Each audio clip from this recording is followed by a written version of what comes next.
Hey, what's up? Andrew Kramer here for videocopilot.net, and welcome back to another exciting video tutorial. And today we're going to take a look at creating some advanced camera movements and just show you some cool tips as far as animating in 3D in After Effects. So here's an idea of what we're going to be creating.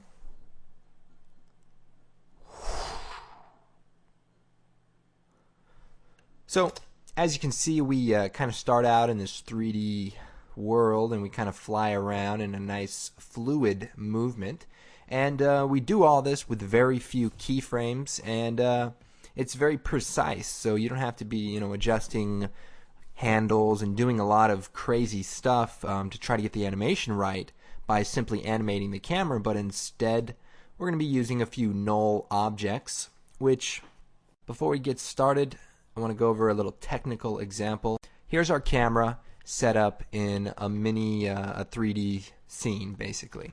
And what I'm going to do is show you the problems with animating the camera by itself. So I'm going to hit P, and then I'm going to hold down Shift, and I'm going to hit A. And now we have position and point of interest. And by the way, I'm saying Shift, not another word. So don't get too excited. But here we have the position and the point of interest, and I'm going to set a keyframe for both of those, and I'm going to move forward 2 seconds, and I can come up here and take the track camera tool, and that'll move the camera around. And I'm going to hold down Shift also and click and just drag. The only problem is, say I want to add like a truck, a camera movement where I actually move in or move back on the Z. So like if I want to move forward like this, I can do it, but look, it creates 2 new keyframes. But all I'm really changing is the Z number. So if we look here, you can see only the Z is moving. I'm only moving forward in space. But the problem is a keyframe for the position does X, Y, and Z. So say I were to stretch the animation out, I want it to be a little bit longer. Well, it's going to sort of slow down and sort of just kind of screw everything up because we have extra keyframes in there. Ideally, we'd want to animate each of these individually. And there's some tools to do that, and I'll get to those in just a moment. But there's some other limitations as far as how you can control what you orbit around using animation like this. But in any case, I can show you all the problems. Let me show you what works well. I'm going to go ahead and reset this camera, and then I'm going to make a new null object, and I'll make it 3D, and I'm going to parent the camera to the null object, and we can call it Dolly. And now I'm going to go to the effects and presets. I'm going to type in separate XYZ, and we have a nice animation preset. I'm going to take this and apply it to the dolly. And what this gives us is X, Y, and Z control that has individual parameters, so we can keyframe them individually like we want. So instead of using the position, we're going to instead use these camera controls. And I'll hit E, bring up the camera controls. Okay, so I want to do a camera movement along the X axis. So I'll set a keyframe for the X position, move forward 2 seconds, and I can just move the value. I can also just drag the null object, and that way we've created now that same move with only 2 keyframes, and we still have control over our Y. So I can, make adjustments to this and still have the same basic animation. Now, this is really powerful because what I can do now is set a keyframe for the Z position, and maybe I can go in close. Let's see what we can do here. I'm going to go to close up onto this back text, set a keyframe, and then come here, and now I want to sort of back out. And so what I want to do is pull this out. And then we go forward. Let me go and just finish this move here. So we pull out, and then I want to go back in when we get to the end, and I'll just pull that back in.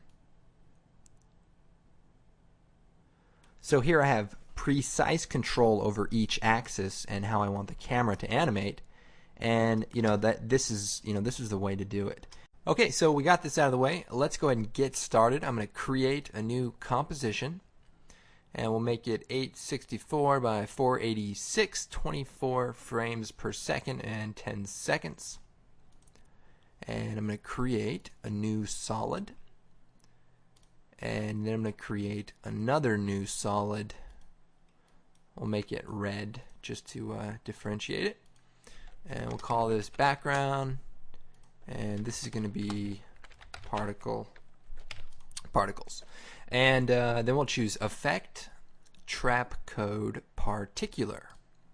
Now the techniques we're going to learn are going to be universal as far as After Effects, but I'm using particular so that we can just create something that's cool. So if we're going to do it, might as well make it look cool. So what we're going to do is emit a whole bunch of particles and then stop emitting particles altogether. So here we're sort of emitting particles the whole time, but what I'm going to do is go to the emitter, set the particles to like 1500. Okay, and that makes a lot of particles, but I'm going to set a keyframe, go forward one frame, hit page down, go forward one frame, and set it to 0. So what's happening now is we're emitting a bunch of particles. Remember, it's just one frame, so it's actually not a second. It's 1500 divided by 24 is actually how many particles approximately. So you see they emit, and then it sort of just stops. Let me make a new camera so we can sort of orbit around it. So I'm going to make it 35 millimeters and choose OK. So I can sort of orbit around and sort of see a sphere as it sort of goes out. So this is going to be the basis for what we're doing, and the next thing we'll go down is let's see, particle. Actually, before we do that, I'm going to go to the physics category, bring that down, and we have a thing called physics time factor. And what that is sort of like the ability to freeze time of particles. So if I were to set a keyframe and then move forward a couple of frames, I could set that to 0, thereby stopping everything. So basically freezing time. So it grows and then just kind of stops. And then we could orbit around this and then start the time up again. So sort of like the Matrix, where you freeze time, the camera moves, and then time starts again. Real quick, actually, let me just show you a more practical example. I'm going to use one of the presets here. So we have this explosion, and it sort of blows out. And what I can do is go into the physics, and I'm just using a preset. And at this point in time, set a keyframe, go forward a couple of frames, and then set this to 0. And then go forward a few more frames, set a keyframe, and then a little bit further, we'll turn it back up to 1. So we go, we stop, and we start back up again.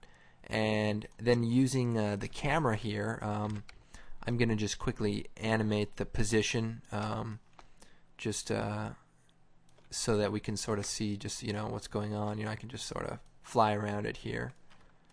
And so now we freeze, fly, and then go again. Probably want to bring these in a little bit and soften those. So, and obviously some sound effects, something like that, right? Anyway, that is the main idea, I think, around that, but we're going to use it simply to create a state of particles that we can then control. So anyway, back to where we left off, we just froze the particles, and we're going to actually move these two keyframes just over a little bit so that our sphere is a little bigger. So now let's go down the settings here. We'll go down to auxiliary system. So this is sort of like a particle spawn. So what we're going to do is emit more particles from these main particles. And so we're going to set this to from main particles. And so it creates sort of like a trail. And yes, it can possibly be turned into some sort of firework, but, you know, another day.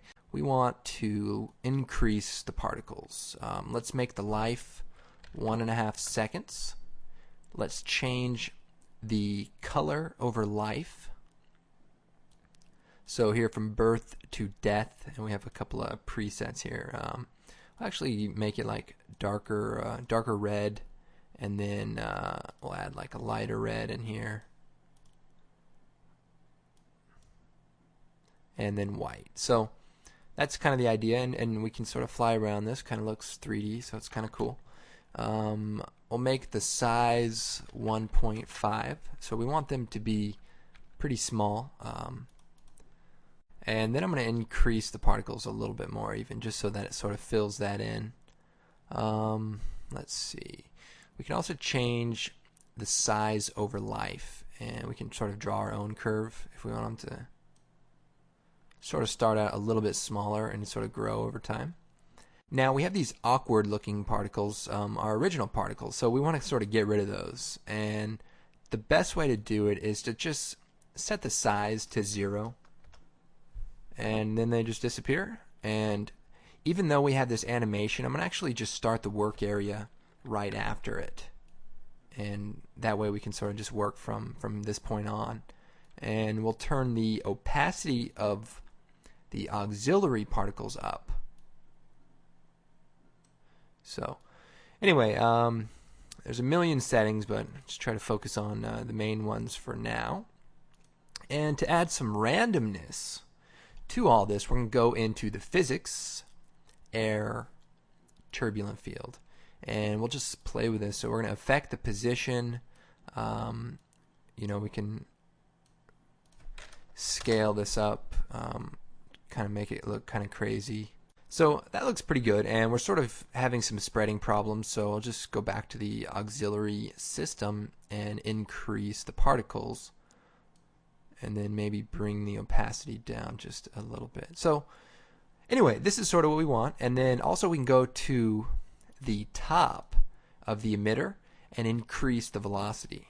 So the velocity will just make it bigger because the initial particles will have shot out faster, and these spawn particles would just kind of trail behind. So that's kind of a quick way to make it larger. Just increase the velocity here.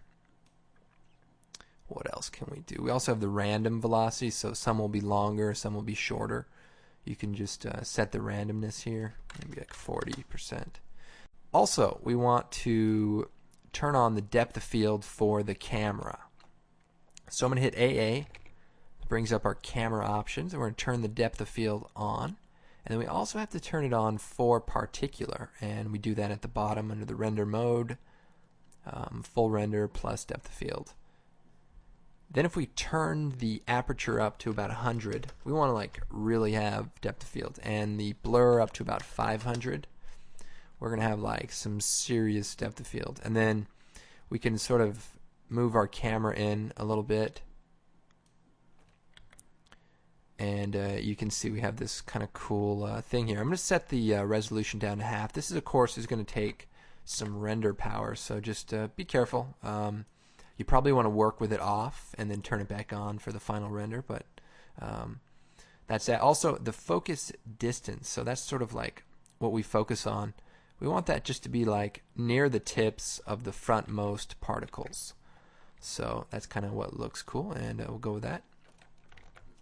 Now I'm going to create a new adjustment layer, and then we'll choose Effect, Color Correction, and Curves. And we'll just play with some of these. We'll change the red channel, sort of increase that a little bit, and we'll go to the blue channel and maybe play with this just a little bit. Okay, so let's move on to the animation part. We'll get somewhere in this tutorial. I'm going to take the text tool. I'm going to click in here. We're going to call this, I don't know what I did before, videocopilot. we'll make it white, and we'll make it 3D. Whoa. Okay, so this actually brings me to a cool little workaround, and here's our text. Problem is, it is suffering from very shallow depth of field, and it's going to be tricky to kind of keep the text into the focus plane. So what we want to do is sort of cheat particular, and it's going to sort of cause some problems with other things, but for what I'm showing you today, this is actually going to be a really good workaround. There is a button on the comp that's called Draft 3D, and when you click on that, After Effects disables lights and depth of field, but particular renders its depth of field in the plugin. So when we turn that switch on, our text can now be in full focus because the depth of field is shut off, but the camera still has it on. And basically this allows us to put text into our design and not have to worry about being in perfect focus. Of course, this is just a workaround for what I'm trying to accomplish. You can do whatever you want. So here is our text. I'm gonna just point it at the camera a little bit. I think I just let's see, made video a little bit smaller than Copilot. Just kind of looked cool, a little different. And what I want to do is sort of move this as if it's coming out of this spore-like structure. So again, I'm going to shut the depth of field off while I work so that we can get this done a little quicker. And I want to move the video copilot text to sort of come out of the center of this this thing, and I'm just using the orbit camera tool, so, and I'll just scale it down a bit. Okay, so here's our first title, and now I want to create another title that's sort of over here to the right or anywhere, and what I'm going to do is duplicate my particles. So I'm going to make basically another copy of it, and Control D or Edit Duplicate. Okay, so right now it's occupying the same space, but we're just going to move it over, and we can do that from the emitter options, and we'll just change the position, and just kind of move it over where we want it to be. So I'm going to kind of push it into the background and then just sort of shift it over someplace. I want it to be sort of close but far enough away so that our camera has some place to go when we make our camera move. So if I orbit around, you can sort of see the relationship of these two spores, and you can see they're relatively close together, and I might even make them a little closer. So here's our first kind of setup, and what you want to do is sort of create a large world. So the truth is, in a lot of cases, you just have a big world of 3D pieces and you fly around it, and the trick is being able to animate that camera. But we also need to make another title. So I'll duplicate our video copilot title, and what I can do is just again move it into that location approximately, and then I can sort of fly around to kind of see that I'm actually getting closer to it. And so I'm just going to kind of put it in that general area, and then I'm going to actually start working on the camera move. So it's sort of in that area. Now I'm going to set up for our first, our starting point of our camera, which is going to be, like this general area. And actually, let me move these particles over even a little bit more so that I don't see them as much. And again, I'll just shift it over. So this is the process of animating, just tinkering with all of the settings. There's no magic trick to that. Okay, so let's go ahead and start animating. Now, I showed you the technique before using the dolly null object, and that's really good for most things, and in fact, it would be ideal for this, but I actually want to show you something a little bit different. I'm going to actually just animate the camera for this tutorial, but you could use that dolly setup. And I'm going to hit P and A, and what I'll do is set a keyframe, move forward like a second or so, and then I'm going to take the track tool and just pull our comp over into the area of this other spore, and then I'm going to actually kind of zoom in on the spore. Basically frame it up kind of how I want it. The only difference is I'm not facing the direction I want to, but that's okay. We're gonna fix that in a sec. So I just kind of fly over here. So right now this is pretty cool. We're just kind of flying over to this other spore, and we have another title waiting for us. That could work. But I want the camera to come and sort of whip around like this. So like I want to sort of whip around to where I see the other spore in the background. The only problem is when you start doing things like this, things stop looking right, and then you got to go and try to tweak keyframes in the middle, and then you just run into this whole mess of having too many keyframes and not being able to get anything right. So we want to just go back to where we were, where we simply come from one spore to the next, and let's not worry about the direction of the camera. Instead, just get the camera into the area. Then we'll create a null object. I'll make it 3D, and I want to place this null object pretty much at the center of this other spore. So our second video copilot text is pretty close. So I'm going to hit P. I'm going to copy the position of this and paste it to the position of the null object. And so now our null object should be somewhere pretty close. And here it is. And I'm just going to move it around until this top corner is sort of in that middle area. And we may need to rotate the camera a bit to sort of see that, since I didn't set up our particular with a gizmo. But actually, if you want to check out the light streaks tutorial, there's an expression that I use to sort of do that. It's pretty straightforward, but I just didn't want to freak you guys out with expressions. So anyway, we've got that null object pretty close to the center of the spore here, and I'll go ahead and delete that keyframe. And so what I'm going to do is, at this point in time, before I get to the second one, I'm going to parent the camera to the null object. So nothing changes. And then I'm going to hit R on the null object. That brings up our orientation and a rotation. And I'm going to set a keyframe for the orientation. And then move forward to our second spore. And then I'm going to rotate the camera around this focus point. And so if I just rotate on the y-axis, I can get the camera to kind of have that item in the background. Now, basically what's happening is the camera is moving, and while the camera is moving,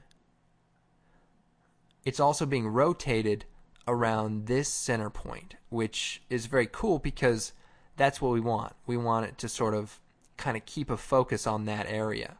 And let me just let me move our original camera sort of out of the way, I guess, so that we can sort of see these both a little bit better. And I'm just going to move in also. So basically, we see this cool thing. And the nice thing is that both of the elements stay in the frame, so you can sort of see, relative position of where they are and where they were. So let me move our text back into the spore area. So we just kind of put it there.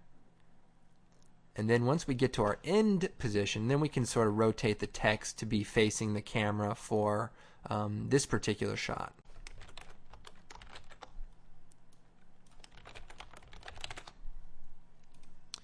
And we'll move this into place. And so, okay, so the camera flies back over to this side, and we see our new title. So that's what we want. And let's go ahead and add a little bit of a, like a wobble to the position. So I'm going to Alt click on the stopwatch, and we're going to type wiggle parentheses, I don't know, 0.5 comma 200, and that'll just give us maybe that's a little much. Let's do like 150.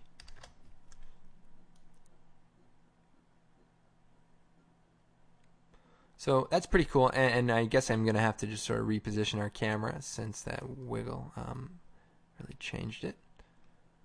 No problem. And the nice thing is, look, I can move my camera around, and I don't have to worry about the camera not orbiting around that same point because it's parented, and that position of the null object isn't changing. So it stays there, and we can fly around it. Let me add some easy ease. So I'll hit F9. I'll select the keyframes and hit F9. That way it's sort of a smooth transition. And the next thing we will do is turn, let's turn depth of field on for the camera. So we'll turn it back on. And we'll start here at the beginning, and we need to adjust the focus distance, and that's no problem. So we'll set this to be further away, or actually closer. And maybe we'll turn the depth of field down. So this could be our first shot, and then our second shot we could change the depth of field. So we can just keyframe these parameters during the camera move, and that way you wouldn't see them changing. So we're going to fly over here to this other area, and maybe we want to turn the depth of field back up since we're further away. Maybe not that much.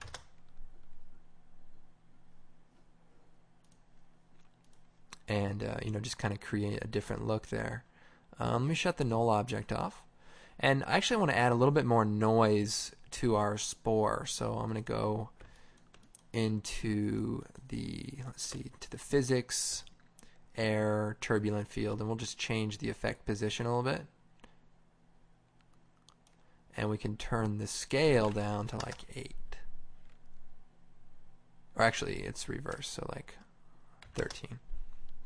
Go higher, and I'll give it more points, and maybe again change this down just a bit. So just you do whatever you want on that side of things. Let's add a little bit more red. I want this to be a little bit more intense. Okay, so let's take a look. As you can see, we can see exactly what the camera is doing, and it's a nice fluid movement. One other, just quickly, I can show you another example is if I were to say animate the camera again, kind of flying backwards. So we get to this text, and then we fly backwards, as you've probably seen, and I can duplicate this title, bring it out into the area where the camera is now at.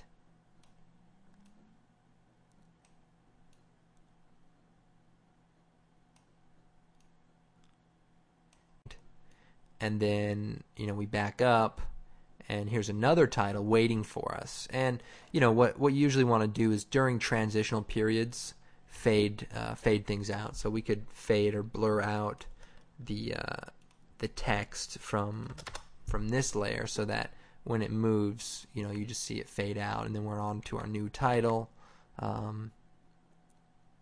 just like that. So now, I know I had plans to do a holiday tutorial, but I just decided to do something a little bit cooler. You just add some snow on this, and it's a holiday tutorial. Maybe some stars or something. So anyway, I hope you guys found this tutorial useful. My name is Andrew Kramer, and this is videocopilot.net. Don't forget to check out our blog. We have a lot of great subjects there, and of course, check out the purchase page. We have tons of great products, including our new DVD Evolution, which was a lot of work, and I'm sure you guys will find it very useful. So be sure to check that out. And until next time, keep having fun.